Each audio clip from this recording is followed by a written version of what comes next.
હળવદના વેગડવાવ ગામે વળતરના મુદ્દે ખેડૂતોની બેઠક યોજાઈ હતી. ગુજરાત સત્યાગ્રહ છાવણી સાથે જોડાયેલા ખેડૂતોએ બેઠક કરી વિરોધ નોંધાવ્યો હતો. ખેડૂતોએ ભાજપ પ્રવેશબંધીના બેનર લગાવી પોતાનો વિરોધ વ્યક્ત કર્યો હતો. ખેડૂત ભાવેશ ચાવડાએ સ્પષ્ટતા કરી કે તેઓ કોઈ એમઆરસી કમિટીના સભ્ય નથી અને તેમનો નિર્ણય માત્ર તેમના 3 સર્વે નંબર પૂરતો જ છે. કલેક્ટર દ્વારા વેગરવાવના ખેડૂતો સહમત હોવાનો દાવો કરાયો હતો, જેને ખેડૂતોએ નકારી કાઢ્યો છે. ખાનગી કંપની સામે યોગ્ય વળતરની માંગ સાથે ખેડૂતો મક્કમ છે. મારું નામ નેહુલ અમૃતિયા. અમે ગુજરાત સત્યાગ્રહ છાવણી જેતપુરથી આવેલા છીએ. આજે વેગડવાવના ખેડૂતોએ બોલાવેલા અને કલેક્ટર સાહેબે પ્રેસ કોન્ફરન્સ કરેલી. એ બાબતે અહીં ખેડૂત સાથે ચર્ચા વિચારણા કરવા આવેલા કે ભાઈ કઈ રીતે તમારા ગામમાં પ્રતિનિધિ ગયા ને એ બાબતે ચર્ચા વિચારણા કરી ખેડૂતો સાથે. અત્યારે ખેડૂતો સાથે ચર્ચા કરી એમાં તો એવું કહેવાનું થયું, મેજોરિટી આપણે એક લાઈનમાં 40 છે, એકમાં 34 છે, 2 લાઈનનું, અને બીજી એકાદી જેટકોની લાઈન છે એમાં 60+ છે, બરોબર ને? હા, એટલા ખેડૂત છે. એટલે એમાં મેજોરિટી ખેડૂત તો અસહમત છે. એને ના પડી કે અમે એમઆરસી માટે પ્રતિનિધિ નહીં.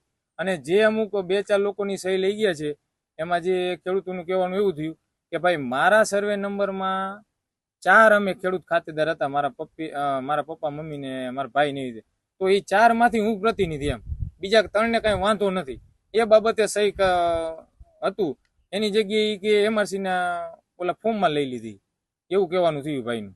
ખેડૂતનો વિડીયો પણ કેવી રીતે એ ભાઈનું અત્યારે જ ભાઈ અહીંયા સ્ટેટમેન્ટ આપેલું, એને ફક્ત 3 સર્વે નંબર પૂરતા જ એમઆરસી ના પ્રતિનિધિ બન્યા છે અને એના 3 સર્વે નંબર માટે સહમત છે, બરોબર. બાકી બીજા ગામના કોઈ આમાં સહમત નથી. અહીંયા જે હાજર હતા એ બાબતે સહમતિ બધા ખેડૂતો અસહમતિ દેખાડી. મોરબીમાં તો અત્યારે બધી જગ્યાએ ચાલુ થઈ ગયા છે. 100+ ગામમાં બેનર લાગી ગયા છે અને હજી લોકો લગાવે છે સ્વયંભૂ. અને ભવિષ્યના સમયમાં જો ખેડૂતોની માગણી છે એ મુજબ જો પરિપત્ર નહીં બનાવે, અને ખેડૂતોની માગણી કાયદા મુજબ છે, કાયદાની ઉપરવટ નથી, અને એ મુજબ જો સરકાર નહીં બનાવે તો ભવિષ્યમાં 18,000 ગામડામાં અમે ગુજરાત સત્યાગ્રહ છાવણી વતી જવાના છીએ. ખેડૂતોને સમજાવવાના છીએ કે થાંભલો ને તાર આવવાથી તમને આટલી નુકસાની જાય છે અને સરકાર તમને આ નવો 4/7/2026 ના પરિપત્ર પ્રમાણે આટલું વળતર મળવાનું છે. આ અમે દરેક ખેડૂતોને વૈચારિક રીતે સમજાવશું, બિન રાજકીય સંગઠન બનાવશું અને પછી આગળના કાર્યક્રમ રણનીતિ તૈયાર કરશું. આમાં તો કમિટી, આ ખેડૂતે કીધું ને કે અમે ઘરના 4 સભ્યો વતી હું પ્રતિનિધિ છું, એ બાબતે અમે સહી કરીને આપેલી હતી અને એમાં કે એમઆરસી કમિટીના પ્રતિનિધિ થઈ ગયા અને એ જ ફોર્મમાં પછી વાંહે બીજા ખેડૂતો પાસે ગયા છે અને એમાં બીજાની સહી લઈ લીધી અને એવી રીતનું આખું છે. અને અહીંયા કંપનીના માણસોએ આવીને જ આ પ્રોસેસ કરી, બરોબર ને? ખેડૂતોએ શું કહેવાય, રેવન્યુ તલાટી કે મામલદાર આવીને પ્રોસેસ કરેલી નથી. જે ફોર્મ નંબર નમૂના ક આવે એમઆરસી કમિટીના પ્રતિનિધિ સિલેક્ટ કરવા માટે, એની પ્રોસેડિંગ કોઈ પણ સરકારી કર્મચારી આવીને ગામમાં કરી નથી. ફક્ત ને ફક્ત અદાણીના માણસો આવીને કરી ગયા. શું તમારું નામ છે, શું કહેશો ગઈકાલે મીટિંગ? દેવાંગભાઈ રબારી.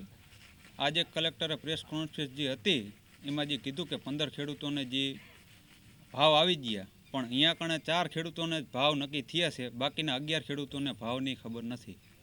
શું તમારું નામ છે, કેટલી વીજ લાઈનો પાછળ શું કહેશો? મારું નામ શૈલેષભાઈ પટેલ.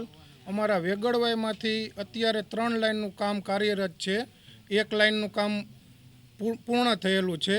ટોટલ 3 લાઈનનું અત્યારે જે કામ ચાલુ છે એમાં 2 અદાણી કંપનીની લાઈન છે.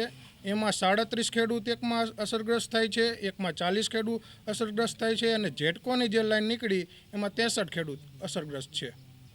3 લાઈનના ખેડૂતોમાંથી કોઈને અમને એમઆરસીની મંજૂરી આ પરિપત્રમાં છે નહીં. અમને પ્રથમ પરિપત્ર મંજૂર નથી. અમને પોલના 4 ગણા કોરિડોર નીકળે છે, એના 2.60 ગણા વળતર મળે બજાર કિંમતના, તો જ અમારે આ લાઇનનું કામ થવા દેવાનું છે, નહીં તો લાઇનનું કામ અમારે થવા દેવાનું થતું નથી. એમાં અમુક ખેડૂતને ભોરવીને લઈ ગયા છે. એ ખેડૂતો 4 થી 5 ગયેલા છે, એમને ભોરવીને લઈ ગયા છે. એના માટે એરિયા મંજૂર થયા હશે, બાકી બીજા કોઈ ખેડૂત મંજૂર છે નહીં. એ વ્યક્તિગત ખેડૂતનો નિર્ણય કહેવાય, ગામ સમસ્ત વેગડવાઈનો નિર્ણય કહેવાય નહીં રહ્યો. મારું નામ પીપુરિયા મુકેશભાઈ ગોરધનભાઈ. આજથી અઠવાડિયા પહેલાં અદાણી કંપનીવાળા આવ્યા હતા મારી જોડે ને મને એવું કીધું કે તમારા સભ્યના 3 નામ છે જે તમારા ખેતરમાં ટાવર અને કોરિડોર આવે એમાં, તો એના ત્રણેયના પ્રતિનિધિ તરીકે તમે રહેશો ને, તો હું મારા ઘરના પૂરતા હોય તો હું પ્રતિનિધિ તરીકે રહેવા તૈયાર હું. તો એ રીતે કહીને મારી આગળ સાઇન લઈ ગયા, અને પછી એ મારી આગળ સાઇન લઈને મારા નીચે પપ્પાનું નામ ને ભાઈનું નામ લખ્યું ને એમની સાઇન લીધી, અને એનો ત્રણેયનો મારા ઘર પૂરતો પ્રતિનિધિ મને એવું કીધું. એમઆરસીનો કે એવો કોઈ પ્રતિનિધિનું કંઈ કીધું નહોતું. ત્યાર પછી ગામમાં બીજા આગળ વ્યક્તિ આગળ જઈને એવું કીધું કે આ તમારા પ્રતિનિધિ, અને એમાં બીજા ખેડૂતોને પણ સાઇન નીચે લીધી. એટલે અદાણી કંપનીવાળા અમારે ચીટિંગ કરી ગયા છે. તો કાલે પાછા જે મિટિંગ કલેક્ટરે બોલાવી હતી એમાં મને ફોન આવ્યો કે જવાનું છે ને આ રીતે. તો મેં ચોખ્ખી ના પાડી હતી, મારે આવવાનું થતું નહીં. તમે મારી યારે ચીટિંગ કર્યું કે તમે એવું કીધું હતું કે તમે તમારા ઘર પૂરતા પ્રતિનિધિ, કે તમારા ભાઈના ને તમારા પપ્પાના પ્રતિનિધિ, તમે ગામમાં બીજાના પણ નીચે નામ લખીને એનો પ્રતિનિધિ બને, તો મારે આવવાનું થતું નથી. તમારા ગામમાં કેટલા વીજ પોલ નીકળે? અમારા ગામમાં ટોટલ 2 લાઈન નીકળી છે, પાવર ગેટ ને અદાણીવાળા. એમાં એક લાઈનમાં 40 ખેડૂત અસરગ્રસ્ત છે અને એકમાં 37 ખેડૂત અસરગ્રસ્ત છે. ના, એ વિશે અમે જરાય સંતુષ્ટ નથી, કારણ કે અમારે જે માંગણી છે એ જે હાલની બજાર કિંમત છે એના 4 ગણા જોઈશે. બરાબર, સરકારે જે અત્યારે વળતર ચૂક્યું એના 4 ગણા આપવા કહે છે. તો અમારે એ નહીં, અમારે જે અત્યારે હાલની જે બજાર કિંમત છે એના 4 ગણાની માંગણી. વિસંગતા શું રહે એ બજાર ભાવમાં અત્યારના બજાર ભાવમાં? એમાં તો જો આસમાન હાથી ઘોડાનો જાજો ફેર રહી જાય, કારણ કે એ અત્યારની જે કિંમત અમને જે અત્યારે ચૂકવણી કહે એ તો હાલની બજાર કિંમત એના ચોથા ભાગની કિંમત અમને અત્યારે કહે.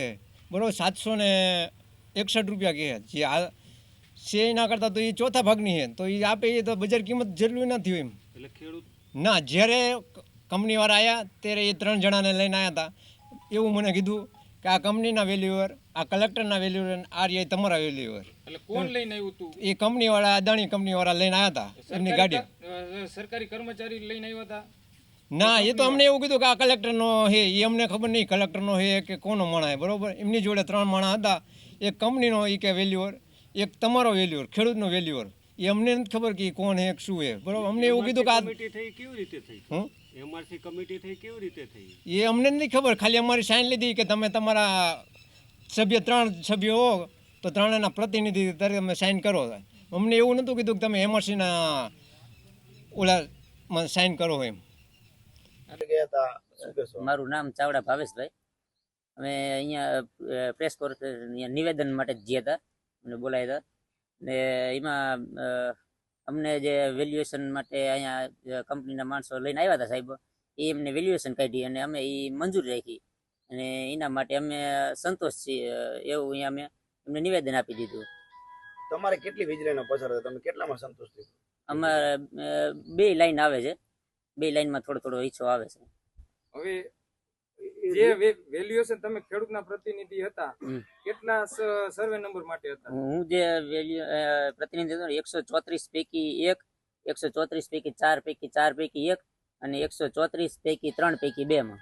અને જે તમે ખેડૂતના પ્રતિનિધિ હતા 3 સર્વેના, તો ખેડૂત તરીકે આઈબીબી ના વેલ્યુઅર સિલેક્ટ તમે કરેલા છે? ના, એ અમે સિલેક્ટ નથી કર્યા, કંપનીએ સિલેક્ટ કરેલા. તો કંપનીના માણસો લઈને આવ્યા હતા, અમને કીધું હતું કે આ તમારા વેલ્યુઅર. એટલે કંપનીના માણસો તમારા ખેતર આવેલા લઈને? હા, વેલ્યુઅર સાથે આવ્યા હતા. કેટલા વેલ્યુઅર ને લઈને આવેલા? 3 હતા. 3 વેલ્યુઅર કોણ કોણ હતા? એક કલેક્ટર સાહેબ તરફથી હતા, અને એક ખેડૂત તરફથી, અને એક કંપની તરફથી. તો મતલબ તમે વેલ્યુઅર સિલેક્ટ નથી કરેલા? ના, અમે સિલેક્ટ નથી કર્યા. તમે જે નિવેદન આપ્યું કે ભાઈ હું સંતુષ્ટ છું, એટલે તમે ખેડૂતના પ્રતિનિધિ છો કે તમારા પૂરતું? હું મારા પૂરતું છે. આ 3 સર્વે નંબર મારા જ છે, એટલે હું મારા પૂરતું જ ખાલી સંતોષ છું. એમઆરસી કમિટીમાં તમે નથી? ના, એમાં નહીં.